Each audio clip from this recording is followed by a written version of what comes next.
I will never forget today. Walking through the home theater department at Racine Best Buy. Nobody around, and I see a Johnson Bank envelope on the ground, about 2.5 inches thick, and I throw it in my left pocket. I grab the manager immediately, and I walk to the back where there's no cameras, and I tell him two things are going to happen.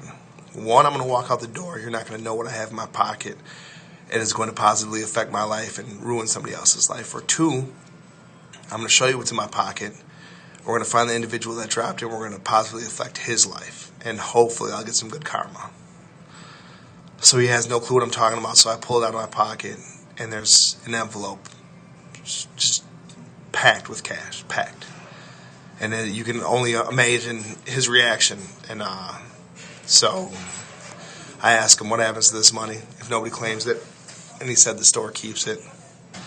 And I did not want to give the money to the store, man. So I said, I'm going to walk out here, man, and I'm going to see if I find the cat who dropped the money. So as soon as we walk out from where I'm sitting right now, there's about a 68-year-old man patting his pockets down. Looks like he's ready to break down. And I approach him and I ask him, sir, did you drop an envelope? And he says yes. And I pull out of my pocket and I hand it to him, and he broke down. And he thanked me because I had just gave him back his $6,000 in this envelope.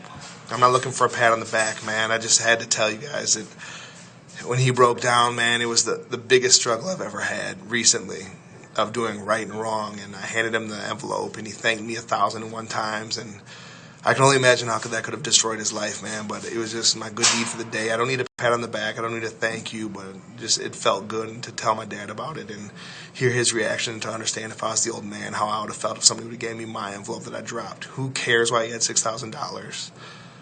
Did the right thing, and it was tough, and hopefully something good will come from it. That's all.